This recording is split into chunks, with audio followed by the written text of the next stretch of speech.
بہترین آدمی بن سکتا ہے۔ تو دینی تعلیم ضروری ہے، اسی طرح دنیاوی ترقی کے لیے دنیاوی تعلیم بھی ضروری ہے۔ اسی طرح سے ہمارے لیے ضروری ہے کہ ہم سب مل کر کے آگے کام کرنے کی کوشش کریں۔ الا کلکم راع وکلکم مسئول عن رعیتہ، خبردار تم میں سے ہر شخص ذمہ دار ہے اور ہر ایک سے سوال ہوگا اللہ تعالی کے دربار میں اس کی ذمہ داری کے بارے میں۔ تو ہم لوگوں کو جو بھی اللہ تعالی نے ذمہ داری سپرد فرمائی ہے، ہم اس بات کی کوشش کریں کہ ہم دوسروں کو فائدہ پہنچانے والے ہوں۔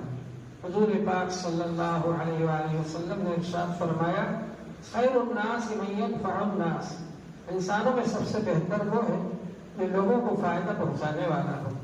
تو ہم اس کی کوشش کریں کہ ہم جہاں بھی رہتے ہیں ہم دوسروں کو فائدہ پہنچائیں اور دوسروں کو نقصان نہ پہنچائیں، اور اگر کوئی ہمیں نقصان پہنچائے ہم اس کو برداشت کر لیں۔ تو اس طرح سے انشاءاللہ تعالی ہمارے معاشرے کی ترقی ہوگی اور ہم اس تنظیم کو آگے بڑھانے میں کامیاب ہوں گے۔ ہمارے حضرت موجود ہیں، اس لیے مجھے زیادہ زبان درازی نہیں کرنا چاہیے۔ اللہ تعالی آپ حضرات کو جزائے خیر عطا فرمائے کہ آپ نے سماعت فرمایا، ہم سب کو اللہ تعالی عمل کی توفیق عطا فرمائے۔ وآخر دعوانا الحمد للہ۔